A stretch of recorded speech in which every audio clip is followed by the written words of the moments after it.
नूह अलैहिस्सलाम ये भी अल्लाह तबारक व तआला के नबी हैं। कुरान करीम में आता है कि नूह अलैहिस्सलाम को अल्लाह तबारक व तआला ने 950 साल की उम्र दी हुई थी। नूह अलैहिस्सलाम की जो कौम थी वो नाफरमान थी, उनकी बात नहीं माना करती थी। तो अल्लाह तबारक व तआला ने हुक्म दिया कि आप एक कश्ती बनाइए और उसमें उन लोगों को आप रखिएगा जो लोग आपकी बात मानेंगे। यहाँ तक कि जब कश्ती बन के तैयार हो गई तो जो लोग नूह अलैहिस्सलाम को मानने वाले थे उनको नूह अलैहिस्सलाम ने कहा कि तुम लोग कश्ती में आ जाओ, बच जाओगे। यहाँ तो उसके बाद अल्लाह तबारक व तआला का अज़ाब आता है, आसमान से बारिश आना शुरू हो जाता है।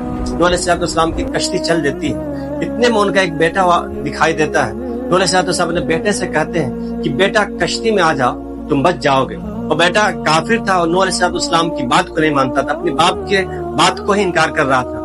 उसने कहा कि मैं करीब एक पहाड़ी पे चढ़ जाऊंगा और मैं बच जाऊंगा। लेकिन अल्लाह तबारक व तआला ने जैसे वो पहाड़ी पे चढ़ा, एक सैलाब आया, अल्लाह तबारक व तआला ने उसको गर्क कर दिया।